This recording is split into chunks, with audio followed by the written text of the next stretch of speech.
All right, man, we back. Motor City Sports Talk in the building. Jarrad Davis talked to the media, and Matthew Stafford talked to the media for the first time in a long time via Zoom. So let's talk about it. Hit that subscribe button, bell icon button, share the video. And Matthew Stafford says that he's good to go.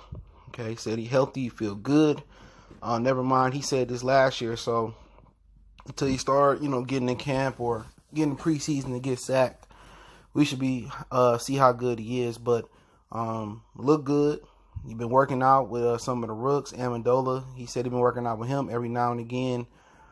So I mean, we hoping that he good. If he good, I think the Lions at least are 7-9 last year. Just show how important he is to the franchise. And I think a lot of people take it for granted. And people say, "Oh, you're a Stafford basher." I'm not a Stafford basher. My stat that I go off of for any debate, you talking about greatest of all time, quarterback, head coach and general manager, is wins and losses. It's the most underrated stat. And how can a win and loss statistic be one of the most underrated statistics? When they talk LeBron, they talk about every rebound, assist, but they don't talk about wins and losses. When we talk about Matthew Stafford, everybody neglects the wins and losses. You know what I'm saying? So that's what it's about. It's a quarterback position. Is it right? No. But that's just the way it is. You got to win games. And he hasn't been able to win games in this situation.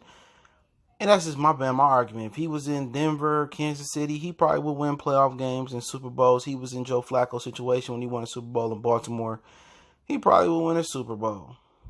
Okay? But he not.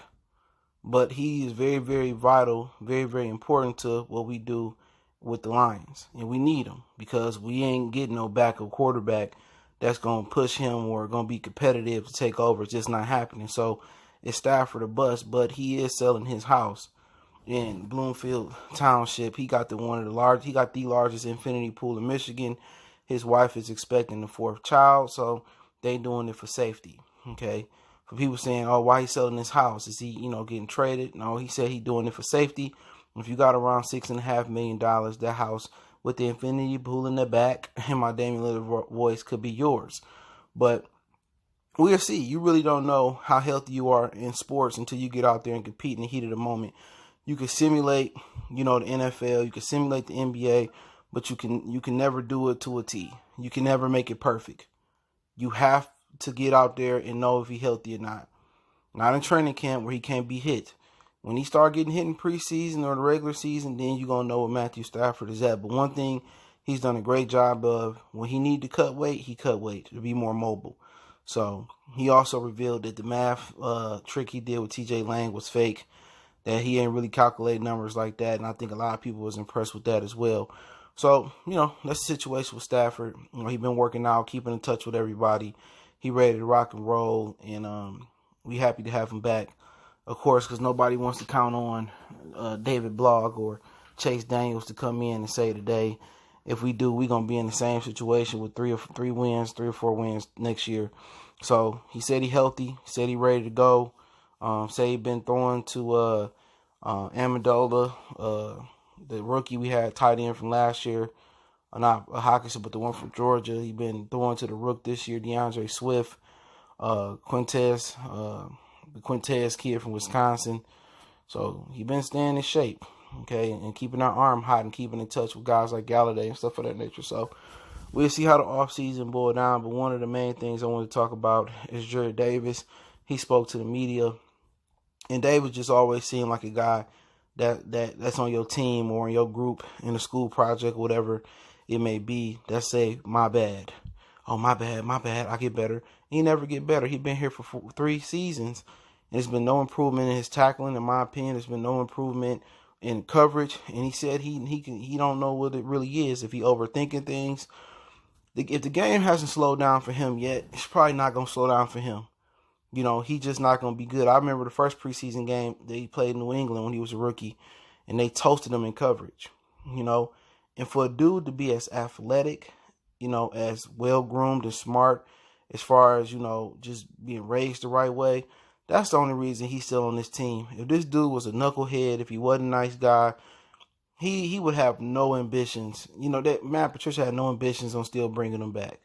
I was surprised the Lions didn't exercise the 5th-year option on Davis because they like him a lot. You want to like him. You see the speed. You see the athleticism. You see the agility. You see the way he can shoot. Shoot out of a cannon. But he not Stephen Tulloch. Just sorry to say it. He not Tulloch. He not Justin Durant. Not DeAndre Levy. Not Chris Spielman. Not Mr. Boyd. He just none of the solid linebackers that we had over the years. He don't thump. He don't tackle well. He don't cover well. So where do you fit? And obviously the Lions believe what I'm saying because they brought in Ragland, they brought in Tavayi, they brought in Collins, they retained Christian Jones, and all of them can play the middle linebacker position. So Jarrad Davis is on this team because he's a nice guy. He is in a similar position to Tease Tabor, dudes that's just hanging on by a thread. He's a guy that's hanging on by a very, very thin thread because he's a good guy. He ain't a bad locker room guy, but maybe this year, when the chips on the table and all of them down, maybe he put it all together. Is it the coaching? It could be the coaching. I don't think his situation is too similar to T's. T's just wasn't athletic enough to be on that island, especially in man coverage. T's at bare minimum can play the Tampa 2 like Rondé Barber. I think Jarrad Davis is athletic enough. I think he's smart enough. It's just that he's an athlete that's trying to be a football player. Now, if he can be an athlete that's a football player, you always want to be the football player then the athlete. Because your athletic ability not going to be there long. So, maybe it's the coaching. We see, Larry Warford go to New Orleans and light it up. We seen, this is what I really want to say, Lincoln Thompson go to, San Francisco, and he's solid. We see a lot of guys go from Detroit and don't seem like can play. Kyle Vinoy, he's solid. So it may be the coaching. You put Jarrad Davis in San Francisco, and they might have a Pro Bowl caliber player because it's there. The personality, the speed, the agility. All of it's there to be a good football player. It's just not flipping your hips. It's not knowing how to react to coverage. You know what I'm saying? That's the issue. You know what I'm saying? So he got to figure it out. But if it don't happen this year going into his 5th year, it ain't going to happen.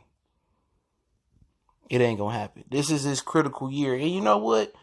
If I was a bet man and the odds was good enough, I would probably bet he have a breakout season if he don't get injured. If I'm a bet man, he probably going to shoot out of a cannon this year. And somebody going to pay him, or the Lions going to pay him 10 or more than 10 that he was owed in his 5th year they declined. He gonna shoot all the way up. Watch what I tell you. Either he going to have a great year this year, or he going to find himself, vying for a roster spot on the practice squad. Or, he going to find himself in the CFL or the Arena Football League. So this is a critical make-or-break year for him. This critical year is for him and Matthew Stafford. If Stafford get injured again, and it's a back injury, or it's another critical injury, then, Stafford may be facing retirement. Sad but true. If Jarrad Davis don't have a good year and he let Ragland or Tavayi outplay him, he may be vying, for a practice squad spot in the near future.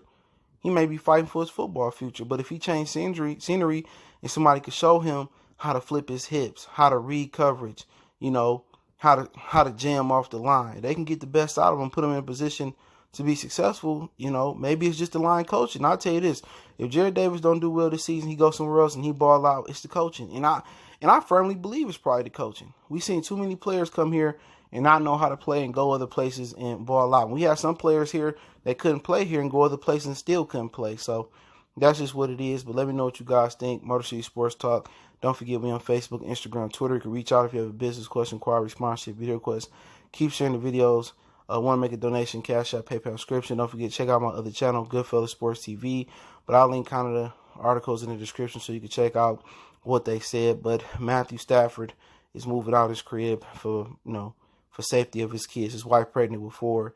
And Davis, still trying to find his way to being an adequate football player in the NFL, on the NFL gridiron. So appreciate the love, support. One time for the one time. Motor City Sports Talk. Y'all know what the business is. We gone.